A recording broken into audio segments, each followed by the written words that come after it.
Good evening, everyone. Thanks for coming out tonight. I'm Bill Brown with Brookings Mountain West. On behalf of my colleagues, welcome. And as always, our thanks to both Greenspun College and the staff here who help us record our events. So if you're watching us on YouTube or on public television, I hope you're enjoying this, whether it's 3 in the morning or not. We're going to talk energy and geopolitics tonight, a timely topic given what's been going on at the UN and a few other places. I haven't heard any news in the last 5.5 minutes, so you'll have to update me if you have. But of course, energy is a topic of great interest to us here in Nevada. We have 2 upcoming ballot questions in November, as I'm sure you're aware. Of course, our state's invested in both solar and geothermal in terms of alternative energies, and we have our long-standing issues with nuclear energy and fuel as well. So I'm really looking forward to Samantha's talk tonight. Let me tell you a little bit about our speaker. Samantha Gross is a fellow in the Cross Brookings Initiative on Energy and Climate. Her work is focused on the intersection of energy, the environment, and policy, including climate policy, international cooperation, energy efficiency, unconventional oil and gas development, and energy and water as well. She's had an interested and varied career, with more than 20 years of experience in energy and environmental affairs. She was director of the Office of International Climate and Clean Energy at the U.S. Department of Energy. She's also worked at the Government Accountability Office on Natural Resources and Environment, and is an engineer directing environmental assessment and remediation projects. Samantha's educational background prepared her for that. She holds a Bachelor of Science in Chemical Engineering from Illinois, a Master's of Science in Environmental Engineering from Stanford, and a Master's in Business Administration from UC Berkeley.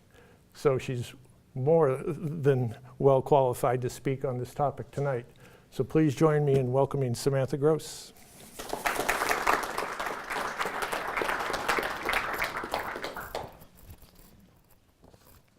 Ooh, those lights are bright. They warned me about those before I walked up here.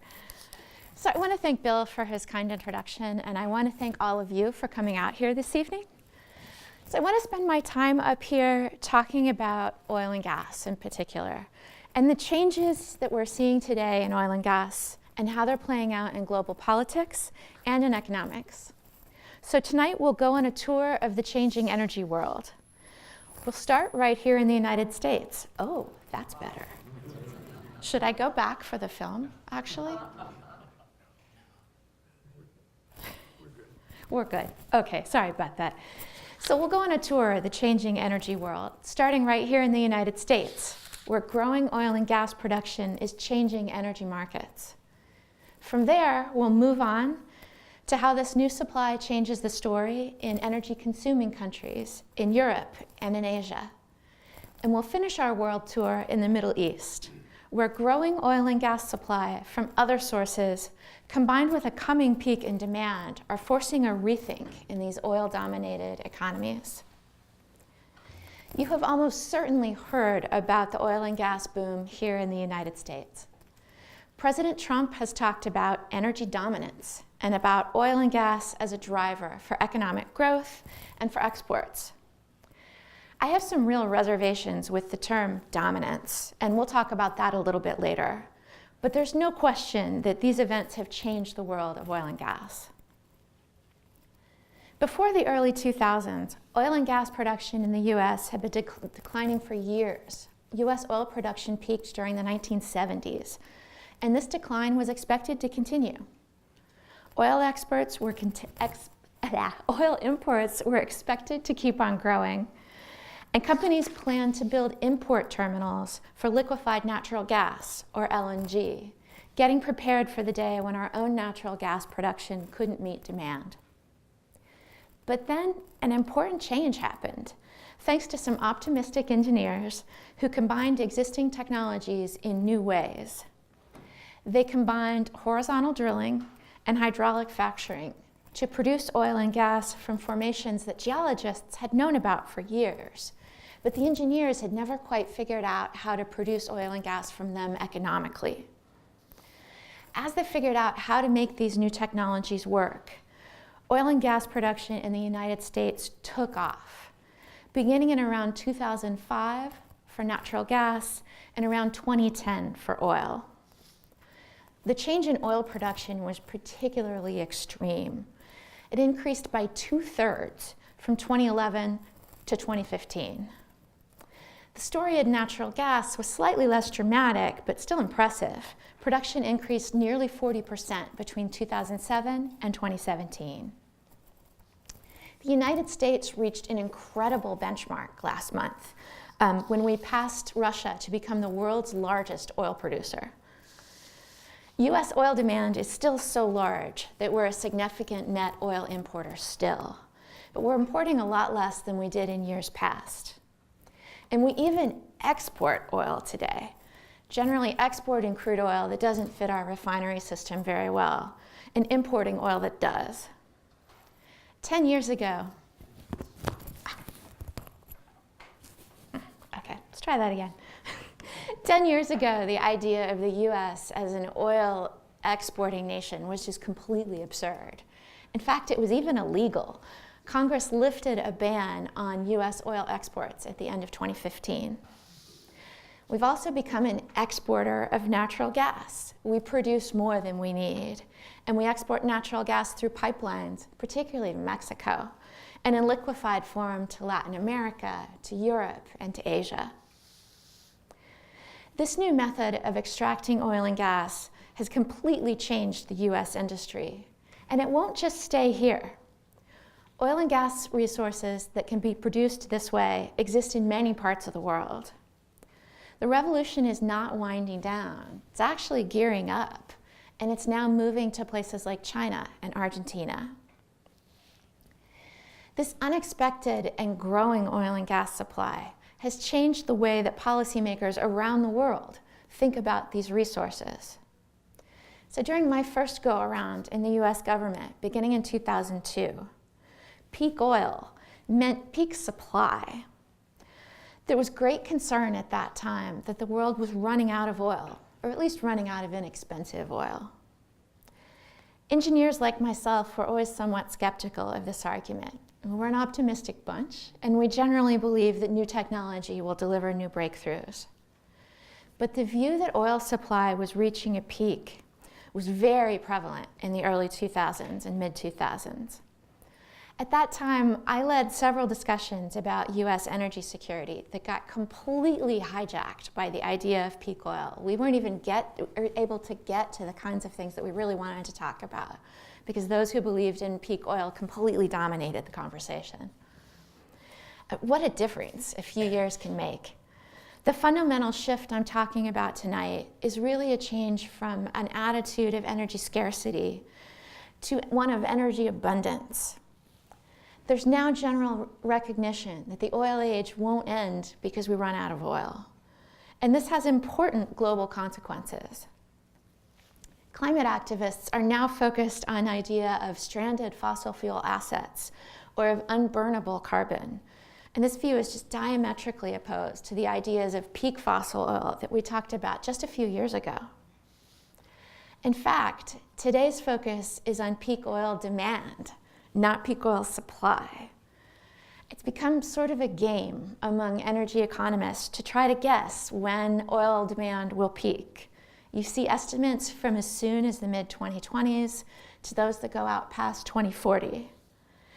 But because of climate change concerns, new technologies, and ever greater energy efficiency, oil demand will level off and eventually decline in the future. The exact date when this might happen is really less important than the overall trend. So I've established the general idea of greater abundance in energy markets that started out here in the US. Now I want to turn to how that plays out in some other regions of the world. And let's start by talking about natural gas in Europe. The countries of the European Union import about 70% of their natural gas, and Russia is their most important supplier. Bringing in natural gas from Russia makes both economic and geographic sense. There's significant pipeline capacity to move natural gas from Russia into Europe, and this gas is quite inexpensive. Natural gas is becoming more important in Europe's overall energy supply, particularly because it makes a good and flexible partner for intermittent sources of renewable power, like wind and solar. And Europe's own natural gas resources in the North Sea and in the Netherlands are declining. So Russian gas may be cheap and it may be local, but it may not be reliable. Russians have used their natural gas supplies as a political weapon in the past. Important pipelines to Europe go through Ukraine, where Russia has been a malevolent influence for years. Russia has twice shut down supply through Ukrainian pipelines during disputes with Ukraine, also shutting down supply to the EU as well. In 2014, the EU imposed sanctions on Russia after it annexed Crimea, a region of Ukraine, further clouding this situation. And some will argue that the Russians need the income from exporting gas to the EU just as much as the Russians need Russia, just as much as the Europeans need Russian gas. And so they'll argue that the Russians are not really inclined to play games with gas supply. But nonetheless, many in Europe see Russia as an unreliable supplier, and a supplier not afraid to use its energy resources for political ends. Well, how does growing US natural gas production help out with this European problem? Well, it helps to give the Europeans more options. For starters, the US could send gas to Europe directly, delivered via LNG, via ships. This is definitely more expensive than pipeline gas that comes in from Russia, but it's an option. But really the most important impact isn't sending US gas to Europe directly, but the fact that growing US production has freed up other sources of natural gas from around the world. So back when the US was expected to become a significant natural gas importer, the global LNG industry geared up to supply us. Import terminals were planned around the coasts of the United States, and companies abroad invested in LNG, expecting to supply the US market, particularly in Qatar and in Africa. But US natural gas production made these natural gas imports totally unnecessary. So who benefited? All the countries around the world that import natural gas. The LNG market has become more competitive and more transparent, with contracts that are less restrictive, having fewer contracts that require minimum purchase volumes, or fewer contracts that restrict your ability to resell gas if you don't need it at that time. And these less expensive and more flexible LNG contracts give Europe a viable option to Russian pipeline gas. And that gives them more negotiations, more leverage in their negotiations with Russia. And it may actually improve Russian behavior, sort of understanding what they can and can't get away with, because there are other options. In general, more options and more competition create better outcomes for buyers. So speaking of important buyers, let's travel to Asia next. Asia has been the driver of global oil demand in recent years, especially in China, as its economy has boomed and it's grown into the world's manufacturing center. Understanding that China definitely needs oil to fuel its development, China's government-owned oil companies invested all over the world to find oil to meet China's needs and also to diversify China's supply base. By 2015, Chinese government oil companies had invested in oil and gas projects in 54 countries all over the world. But the growing environment of abundance in the global oil market has made it more of a buyer's market rather than the seller's market that it was when we were concerned about peak oil supply and oil scarcity. And we really saw this play out in the past few years when oil prices dropped. From late 2014 to late 2016, crude oil prices went from about $110 a barrel down to less than $30 a barrel. And suddenly, the OPEC producers and Russia were making nice with the Chinese, rather than the other way around. Saudi Arabia's king did a month-long tour of Asia early last year, where he signed $65 billion worth of business deals in China, including deals to build oil-related projects like refineries and petrochemical plants in China. An important goal of these travels and these business deals was to cement Saudi Arabia's position as China's key supplier of oil. Russia, too, is relying on China to buy its oil and gas, especially as buyers in Europe have their doubts and have other options. Russia has made significant deals with China for it to buy more oil. And Russia is also building a nearly 2,000-mile pipeline from Siberia to the Chinese border that'll be completed at the end of next year. The Russians are also seeking Chinese financing for energy projects as a way of getting around US and EU sanctions on the Russian energy industry. Russia needs China in a way that it has not in the past. In fact, that need ran the other direction not very long ago. Abundant LNG, or liquefied natural gas, has been very good for Asia as well. Japan, China, and South Korea are the world's largest consumers of LNG, and they are enjoying better prices and more flexible terms for their imported natural gas.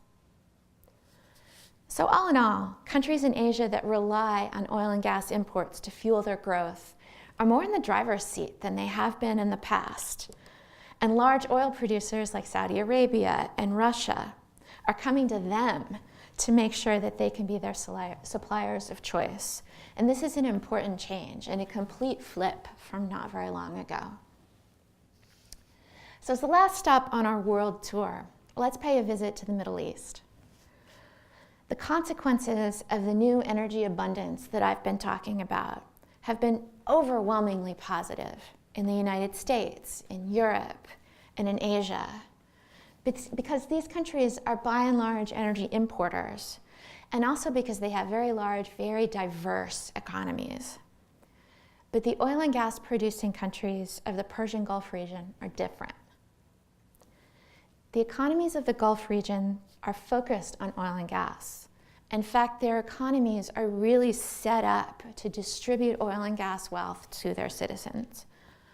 I know Saudi Arabia the best. I worked there for about a year and a half, and it's also the country with the largest economy and also the largest oil production in the region.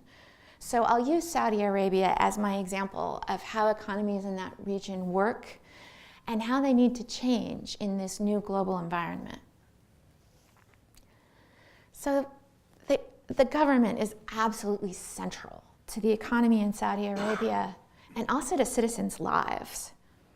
The government owns the one oil company in Saudi, Saudi Aramco, and 90% of government revenues come from oil and gas production. The government is also the primary employer. 70% of employed Saudis work for the Saudi government. And the government also owns or it's involved in a lot of industries in a way that's not the case here in the US. Just as an example, when I was there, I worked for an energy research institute. But when people here and friends here asked me, do you work for the government? Is what you do government related? That was actually a really hard question to answer. Officially and directly, no, I didn't work for the Saudi government. But the institute I worked for was founded and its endowment was set up by the previous Saudi king, King Abdullah.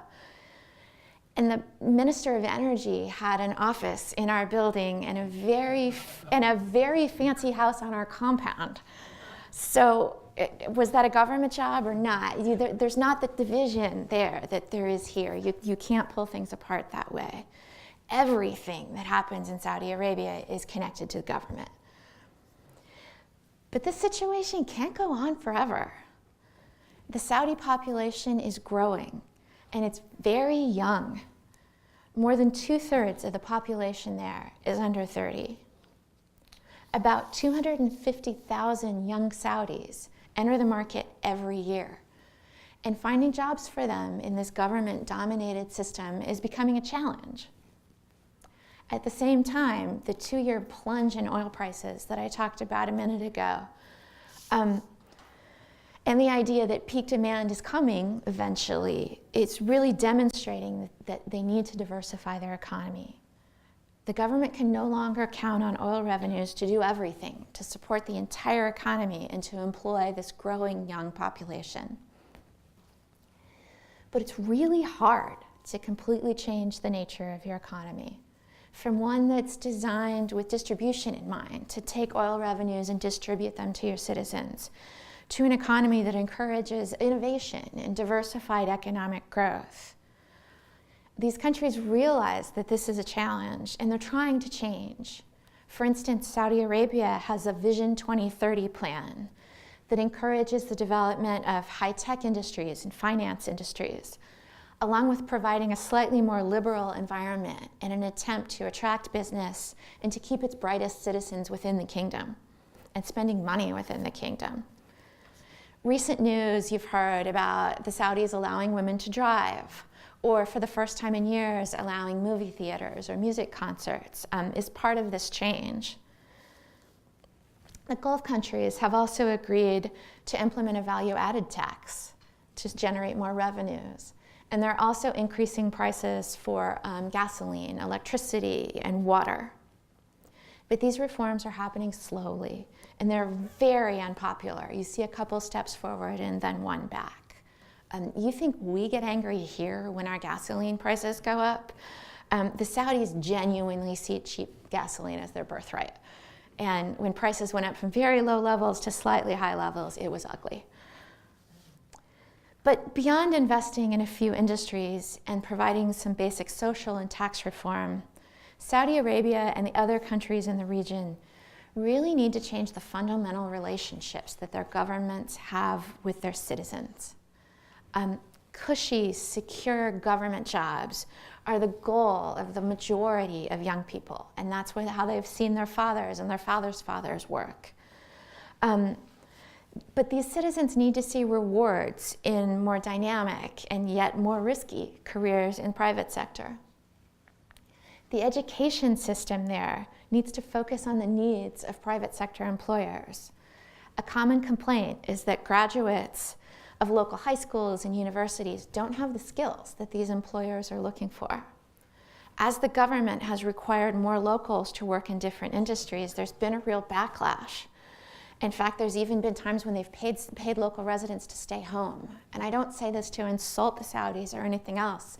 It's just you need an education system that builds these people up to be able to take these kinds of positions. And the government needs to provide more room for the private sector to thrive, rather than crowding out private investment with its own spending, or scaring off private investment with its policies. Saudi Arabia, a few months ago, rounded up a number of business leaders and even people in the royal family and put them in the world's fanciest prison, made from the Riyadh Ritz-Carlton. And they demanded money that they said that these business people and members of the royal family had gained in corrupt ways. But from the outside, this looked just like a shakedown. And whether or not there was any due process involved was unclear from where we all sit. Unsurprisingly, outside investment in Saudi Arabia has been down since then, which is the exact opposite of what they need to diversify their economy. So none of these necessary changes can happen quickly. And the necessary change in the relationship between the governments and their citizens may challenge the stability of these governments in the region. You have to think about the trade-offs that the citizens of these countries have made. They have an autocratic government. They don't have say in the way they're governed. But on the other hand, they have benefits and a comfortable lifestyle. But what will happen when these governments can no longer hold up their end of the bargain? Only time will tell, but this is certainly a challenging time for these countries. And I'm somewhat grateful that I'm not in Saudi right now. But I'll wrap up the global energy tour by bringing up a couple of global issues. First, I want to talk about the impact of the new oil and gas abundance on climate change. When I was here around this time last year, I focused on climate and on the impacts of us pulling out of the Paris Accord. And when we thought the world was running out of oil and gas, a potential bright side to all that was its ability to make fundamental changes in the energy system easier. If prices for oil and gas are ever rising and oil and gas are becoming more scarce, that makes alternative forms of energy more attractive and certainly more necessary. To be clear, the amount of oil and gas in the world is definitely finite. I mean, we all understand that. But where we are now is that the amount of oil and gas in the world will not be the limiting factor on how much we use. A former Saudi energy minister put it well. The Stone Age didn't end because we ran out of stones, and the oil age won't end because we run out of oil. What we need the political will to change our energy system. We need technology to make low-carbon energy affordable and convenient. And we need visionary entrepreneurs to bring these new technologies to the market and to the masses. Running out of fossil fuels is not a solution to the climate challenge, and it won't save us. We need to think more concretely about real solutions. The new abundance also brings out some really important geopolitical challenges. I've been talking all evening about the balance of power shifting away from some historically important producers, like Russia and the Persian Gulf states. These producers aren't losing their market, and they're not going to go away anytime soon. They're just facing more competition, and they're operating in a market that may level off and become smaller over time. But this shift is far from complete. It's a long-term trend rather than a sharp change. When I talk about oil peaking, I think about oil sort of reaching a plateau and then perhaps declining over time. We're not looking at a sharp turnaround. But despite all this abundance that I've been talking about and the idea of peak oil demand, oil prices today are at their highest level since 2014. And President Trump addressed the United Nations General Assembly yesterday morning. And he tried to really take OPEC to the woodshed. He said that they're ripping off the rest of the world and that we will not put up with these horrible prices. And I can't get inside of his head. Shocking, I know. I don't know if the president is trying to convince the US public that he's doing something about high oil prices and high gasoline prices that voters see at the pump, or whether he thinks he can shame OPEC into producing more oil, which there's not a lot of wiggle room right there. They're producing almost as much as they can right now. But the president is an important cause of today's higher oil prices. When he walked away from the Iran nuclear deal and he put sanctions on Iranian oil production, he removed an important source of oil supply from the global market, and unsurprisingly, prices are responding. And these sorts of events will continue to happen. Political challenges and technical disruptions will remove oil and gas from the market and increase prices at times. But I'm sticking to my guns on the overall long-term trend of abundance. If I could predict geopolitical events and short-term oil prices, I would be on a very nice beach with a very cold drink right now. I don't have that ability, but what I can talk about is where I think the longer term is going. And I think the longer term trend is going toward there being ample oil and gas supply and demand for that supply actually peaking at some point. And players in the global energy market are demonstrating their belief in this new future I'm describing with their actions, with the way that, particularly the way that the suppliers are acting towards their customers. I think that really demonstrates that this is a reality and there's truth to the things that I'm saying, despite the fact that oil prices are high as I stand here. So as a final point before I wrap up and we start a conversation, the US has become a really important producer of oil and gas, not just a consumer. But the industry here is made up of dozens of businesses, small and large, and they make decisions based on their own conditions, their own desire for profit, and their own funding levels and appetite for risk. And this is really different than what you see in many of the oil producers around the world, the Russians or the Saudis. Their oil companies are largely state-owned, And they make decisions based on some different criteria, not just profit margins, but long-term economic management and political goals. And this is why I'm really frustrated by this rhetoric about energy dominance. The US isn't dominating anybody with our energy supply. We're not set up to use our energy supply for political purposes. It's not what we do, by and large. I feel like that saying is mostly just a saying, and it's intended to play well with certain kinds of audiences, but we're not set up to play politics with our energy. But I really do believe that having more non-political oil and gas supply on the market is a good thing. It's a good thing for a lot of different countries and a lot of different places. I really prefer to see economics be the primary driver in global energy markets, although politics will always play some role, particularly because there are important producers for whom politics will always play a role. And economics will be crucial to minimizing climate change too. We can't count on oil and gas scarcity to do the job for us.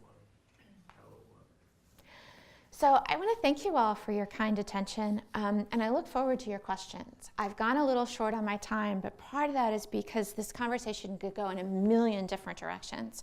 I've tried to keep the story somewhat linear, so it's mostly followable, but we can follow whatever thread you guys are most interested in talking about, be that on the supply side or the demand side, or what's happening here in the United States. So do we have mics for questions, or should people just shout? Yeah, people will know to speak up in our lectures here. That sounds good. Well, Would you like to start us off? yeah, tell me what you all are most interested in, and we can follow whatever thread grabs you. Yeah, there's several questions. Let's start here and go across. Regarding supply, you haven't mentioned Africa or anything in South America beyond Argentina. Mm-hmm. And as I understand it, there are vast shale opportunities in those areas, plus in Russia itself and in China. Yep. So when you speak of finite, I agree, and obviously it is, but it seems to me that the finite is a long way away. Yeah, I completely agree with what you're saying, and I completely agree that there are resources, tight oil resources, shale gas resources in a lot of different places in the world.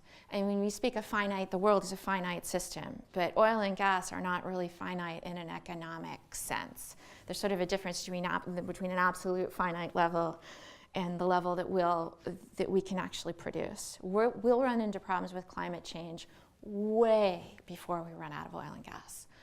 So in any sort of reasonable sense, oil and gas resources really aren't finite for us. As I talk about, I kind of focused on certain areas for oil and gas production. There's a lot of new areas coming online that I didn't do a full world tour. Brazil is coming back. Guyana has significant new oil and gas resources that are being produced. Argentina's coming back. Places in Africa are coming back. The world is not low on oil and gas. Long story short. You looked at falling oil prices or fossil fuel prices. Won't that inhibit progress on alternative energy? Well, I think that's where I talk about you need the economics to work out on that. We can't count on oil and gas, on rising oil and gas prices to get us there. We need to think about working on technologies that will make oil and gas the less attractive option. An important way to think about this, let me add one thing before I come back. An important way to get there would be pricing the externalities of oil and gas. If we actually had, let's say, a carbon tax, one of my favorite policies, that reflected the damage caused by CO2 emissions to the climate, then all of a sudden the economics look different. And then you can actually have oil and gas compete on a level playing field with other forms of energy. There were some. Okay. I enjoyed your talk. Could you speak a little bit about maybe the future of nuclear power? Yeah, I'm happy to. The future of nuclear power is tricky, and it really depends on where you are. Starting out here in the United States, nuclear is not looking good here in the United States. People here know better than anybody the issue of what to do with spent nuclear fuel is huge, and it's something that this country has not figured out yet. The other thing that's a real downside to nuclear in this country is cost. We haven't built a reactor in this country in several years. There were 2 under construction, and the cost increases were so much that one of them they decided to stop building it. The other one, just yesterday, they came to an agreement to keep going, but it's dicey. And it's because the cost overruns have been extreme. It put Westinghouse into bankruptcy, who was building both of those plants. So I don't see any utility in its right mind choosing to build a nuclear plant in the States right now until perhaps technology changes completely. And we have maybe like modular reactors rather than the stick-built ones that we're doing right now. So I don't see nuclear power in the US going anywhere anytime soon. And it's mostly for economic reasons, really. But other parts of the world are going great guns. The Chinese are building a lot of reactors. The South Koreans are building a lot of reactors. And largely in the developing world, for the most part. We're seeing countries in Europe, Germany turning away from its reactors. France is still going, but France had so many, I don't know how they would turn away from their reactors. So you're seeing different attitudes in different parts of the world. But they're largely based on economics, and the economics in the US are terrible. Sure. Yeah. For us, for a lot of like shale, like fracking, that's obviously like much more expensive in order to actually like to get that oil, to get that gas, right? So for countries like Saudi Arabia that can produce at like $10 a barrel, and we're at like 40 or more, right? It makes our economy a lot more fragile when it comes to any sort of like demand issues. Do you want to talk about that? Yeah, I can talk about that. That's a terrific question. Where to begin? When I was in Saudi and other places, you would often hear people say the very last barrel of oil ever produced in the world will be produced in Saudi Arabia.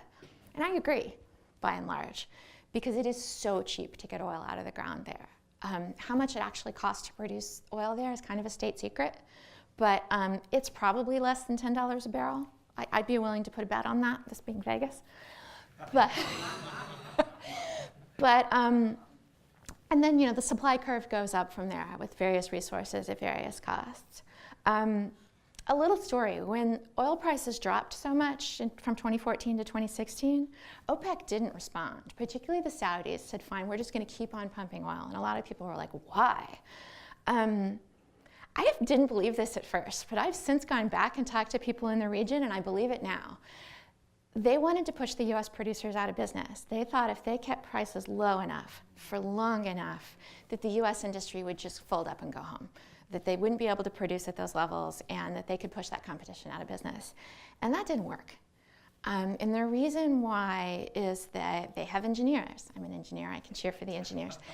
And during times of high oil prices, what the engineers do is they focus on making more oil.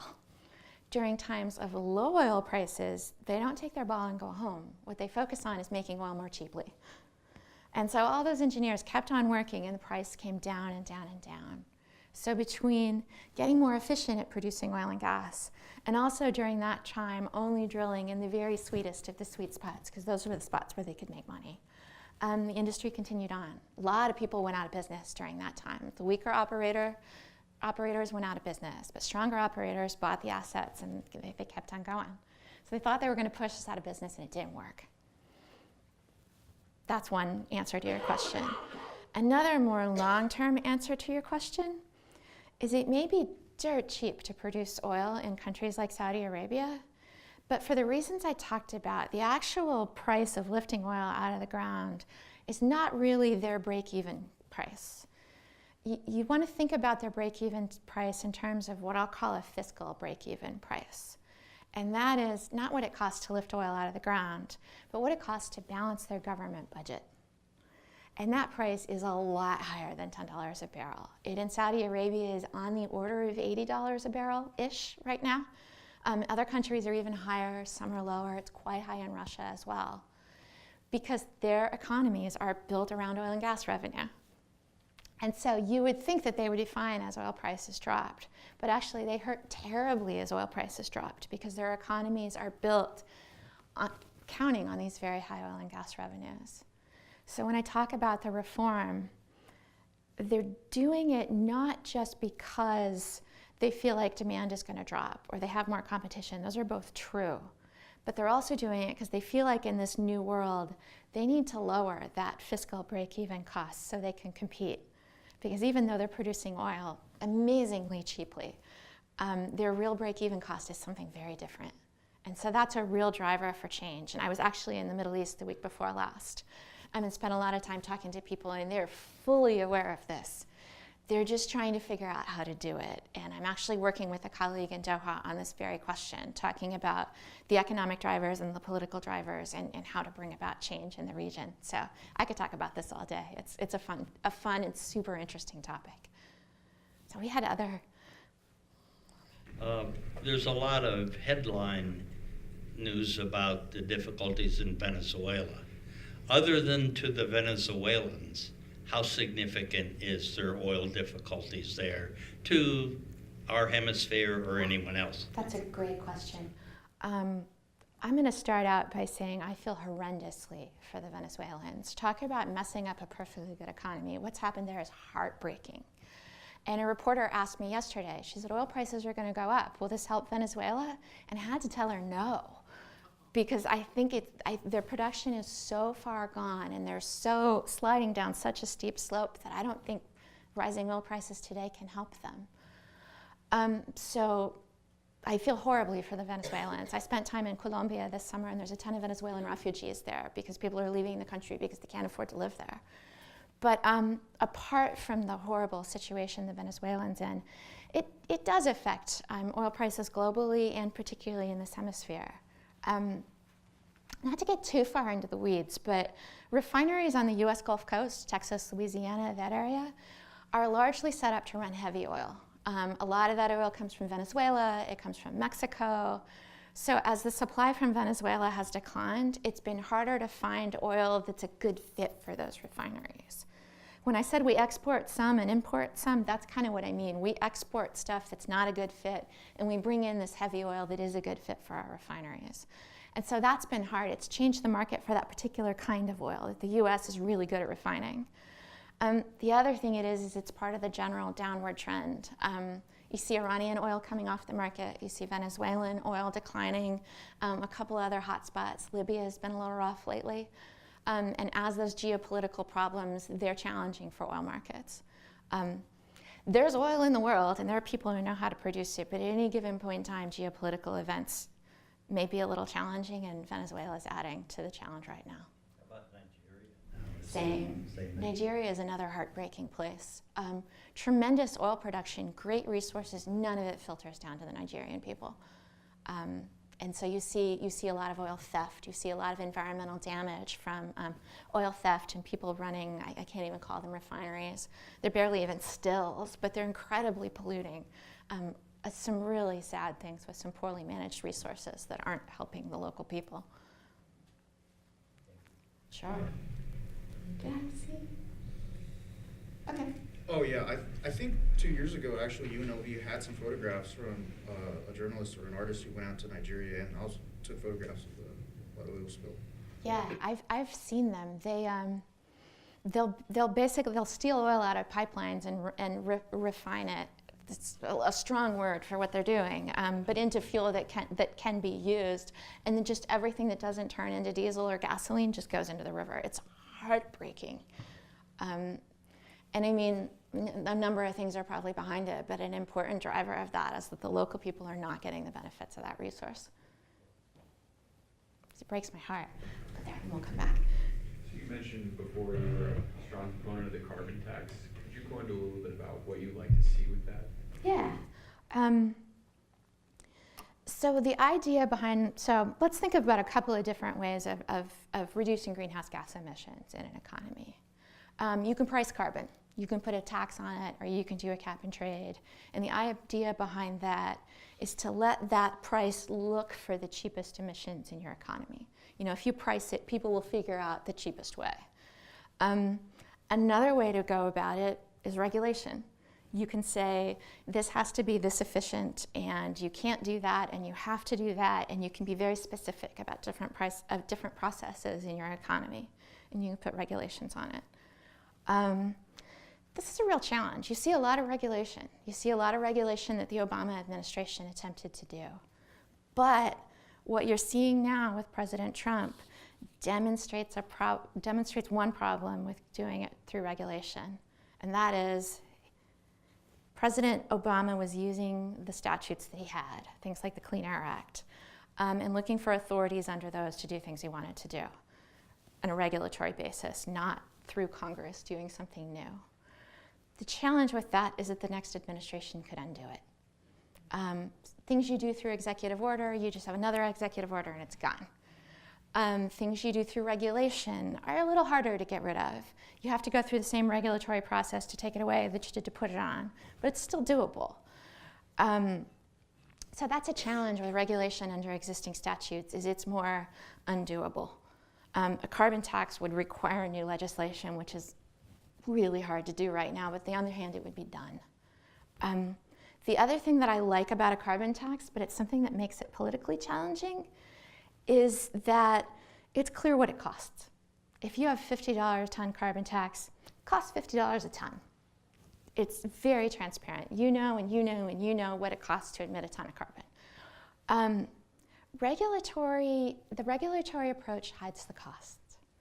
And the costs aren't necessarily consistent around the different parts of the economy. A fuel efficiency standard might cost this much per ton, more or less. A standard on power plants might cost this much, and they might be really different. And they're also not transparent at all. You can't look at that regulation and go, yeah, that's about $50 a ton. And politicians often like that because they don't necessarily want people to know how much things cost. It's easier to sell if you don't know how much it costs. Corporations too, right? Corporations too, right? Well, it's a mixed bag. And I will say, the oil industry is interesting on carbon taxes right now. I will say that quietly, they're like, if we have climate legislation, we could work with that. Whether they come out and do it publicly is fascinating. Read the news about what's going on with the carbon tax that's on the ballot in Washington State.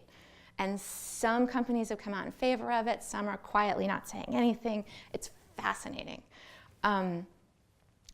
And they're often, if a company has to comply, it's often cheaper to deal with a tax and do it and look for the cheapest way to comply. But politically, it's sometimes easier to regulate because you can't see the costs.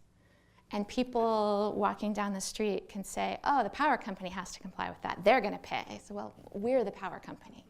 We're all the power company. That comes to us all through our bills. So I understand the politics and the challenges of it, but the economic side of me, if I had my druthers, I like to do it the cheapest way, even though it's politically challenging. So, yeah. So I'll come back to you, I'm sorry. So you mentioned that the relations between Russia and China right now are pretty good when it comes to oil. How do you think that'll change in the future, or do you think it'll stay the same? It's a good question. I think the balance of power has changed a lot, and not just on energy things, but on other things. Russia likes to think of itself as a global superpower, but it's really not. And China really is. and they're not joking.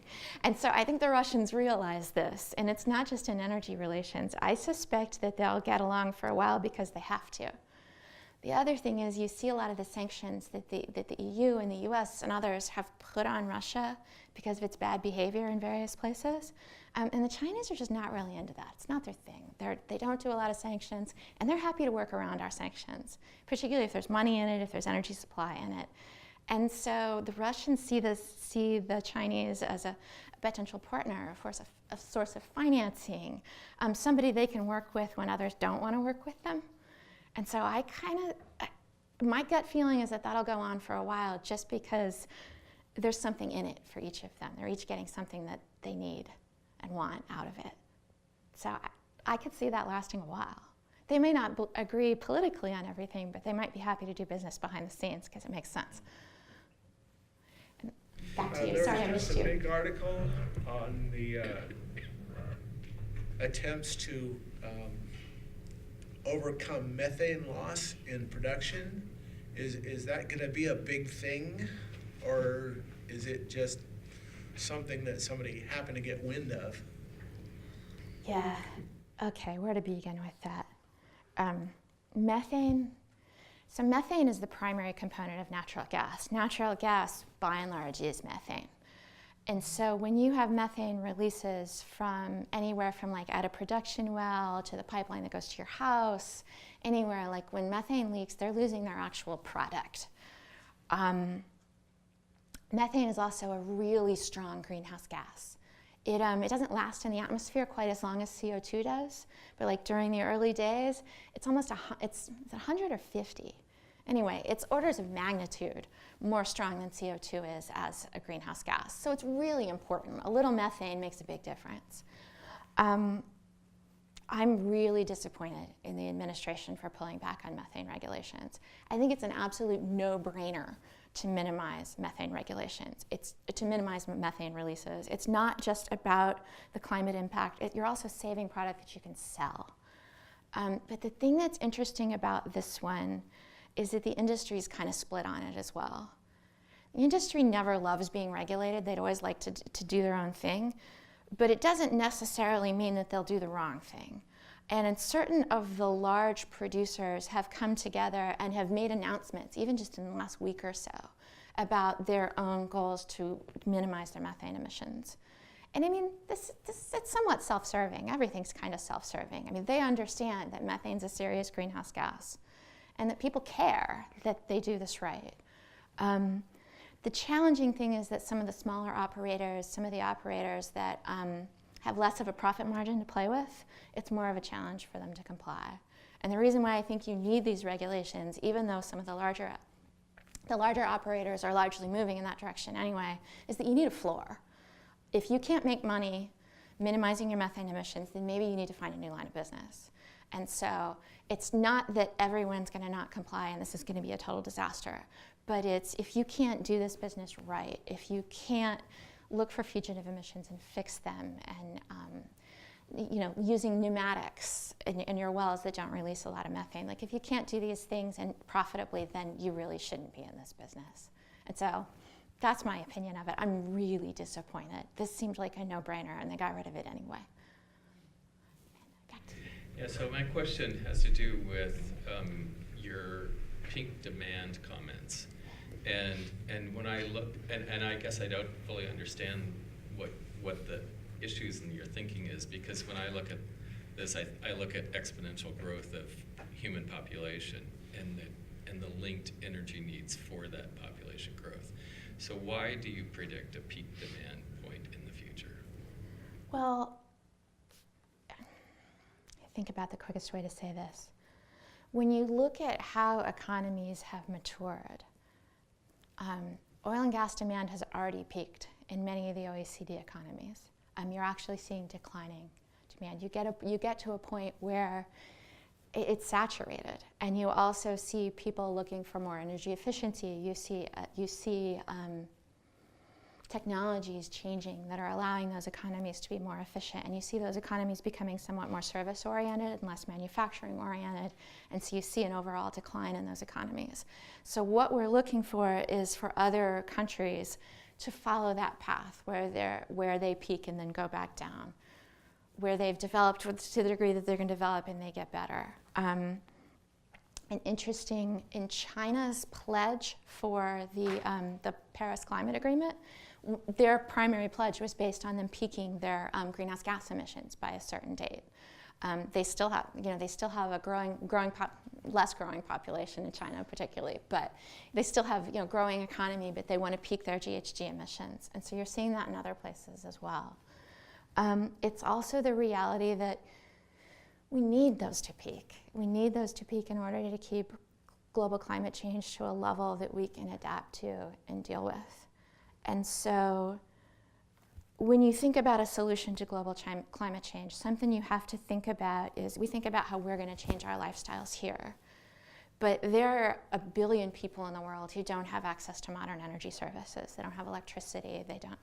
And so any solution has to include them too. And so I hear you talking about growing exponential population growth. But as those populations grow, we in the developed world have to help them develop in ways different than we did. We have to.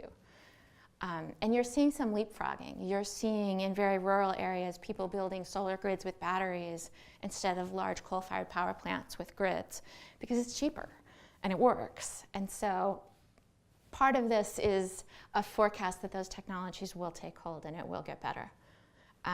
The ones where you're seeing, well, we think demand is going to go out past 2040 versus the ones that peak in the early 2020s, those are those levels of optimism of when this will happen. The early 2020s seems pretty unlikely to me, sadly. But there is this recognition that this needs to happen and that the places where population is growing exponentially need to develop differently than we did, or we're all going to fry. I shouldn't smile at that, that's heartbreaking. But, but it's, I mean, you do what you have to do. Anybody else? I was thinking, last week we had one of your colleagues out, Jeff Gertz, and he was talking about the challenges that US and other countries have with foreign investment and what governments can and cannot do to foreign investors. So with regards to foreign investment abroad in energy, we know China is doing a lot. Are we doing more than we have been? Are we doing enough? Is it increasing, decreasing? That's a great question. And when we think of US foreign investment, when I talk about Chinese foreign investment, that is largely government driven. China has 3 large oil companies and they're all government owned, and they all sort of, you know, they are connected to the government. Whereas here in the US, when we talk about US foreign investment, it's not government connected at all. The US will sometimes encourage things. There's the Import-Export Bank. I mean, there are things that we do to encourage investment, but it is not government money and it's not driven by the government. And so it's really difficult to say what we are doing and what we should be doing when it's this large industry where every company is making its own decisions based on its own, based on its own positions. I will say that the oil and gas world is really interesting right now because it's very divided. You have resources that are controlled by the government in Russia, in many countries actually. They're primarily controlled by government-owned oil companies. Whereas you have the Exxon Mobils and the Shell and Total and Chevron and the oil companies you're all used to hearing about, they're sort of competing for and developing the rest in the places of the world where countries allow outside investment to come in.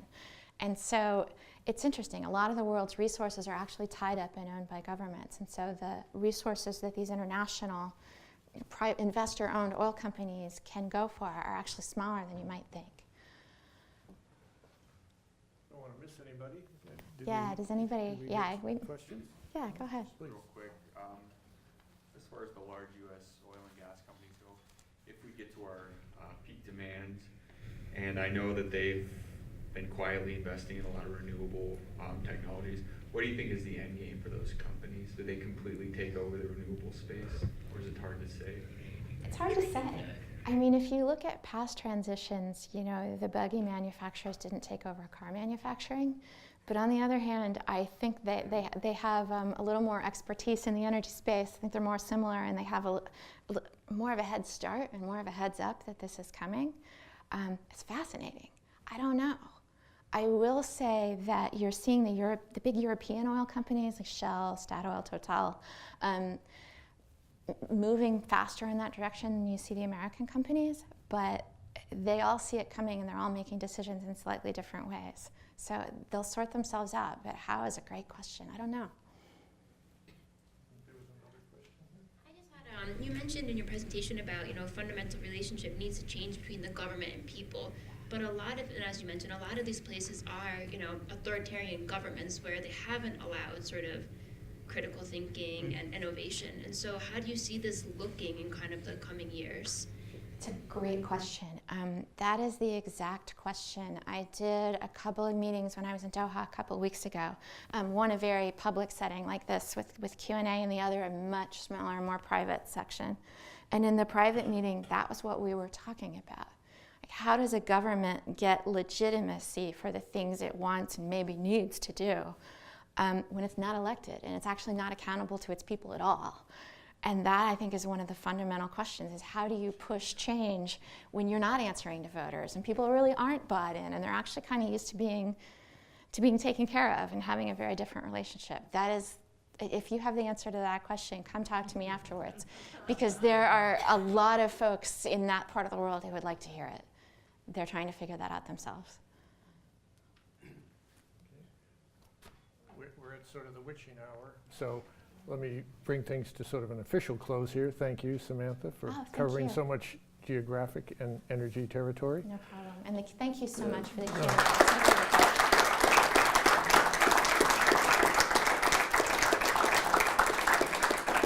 Thank you all, not just for being here, but for your great questions. I always try and prepare our Brookings scholars for the grilling that they're going to get. And they, I love that part. They go back to DC much better prepared for their next press conference and their next congressional testimony. But seriously, thank you. It was a great discussion. You all ask better questions in Congress. Just You didn't set the bar. How high is that bar, Daring right? So thanks again. We'll be back in a month with our next lecture, October 24th. Anthony Pippa will be out. We'll be talking about sort of global economic development and sustainability trends, but he'll be drawing some lessons for us in this region, how those can and do affect us, and how we might also take advantage of them. So I hope we'll see you all then as well. Thanks again for being with us.